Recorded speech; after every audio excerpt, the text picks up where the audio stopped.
Bharuch local crime branch પોલીસે નેત્રંગ તાલુકાના ચંદ્રમાળ ગામના એક બુટલેગરે તેના સસરાના ઘરમાં સંતાડેલ ₹82,286ની કિંમતનો વિદેશી દારૂનો જથ્થો ઝડપી પાડવામાં મોટી સફળતા મેળવી છે। પોલીસની આ કાર્યવાહીમાં કુલ ₹85,287નો મુદ્દામાલ જપ્ત કરી એક આરોપીની ધરપકડ કરવામાં આવી છે, જ્યારે દારૂનો જથ્થો સપ્લાય કરનાર અન્ય એક બુટલેગરને વોન્ટેડ જાહેર કરી કાયદેસરની કાર્યવાહી હાથ ધરાઈ છે।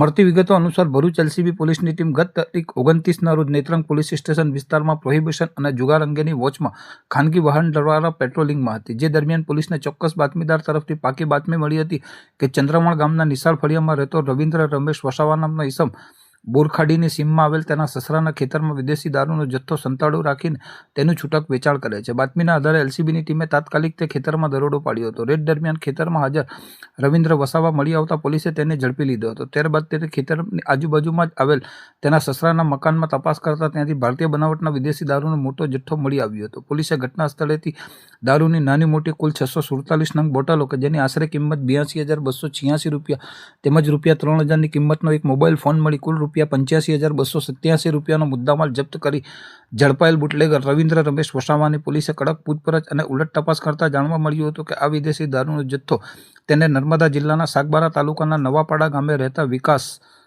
નામના બુટલેગરે મોકલાવ્યો હતો। આથી પોલીસે વિકાસ નામના ઈસમને વોન્ટેડ જાહેર કર્યો છે। આ સમગ્ર મામલે નેત્રંગ પોલીસ સ્ટેશનમાં પ્રોહિબિશન એક્ટ હેઠળ ગુનો નોંધી બંને વિરુદ્ધ કાયદેસરની કડક કાર્યવાહી હાથ ધરવામાં આવી છે।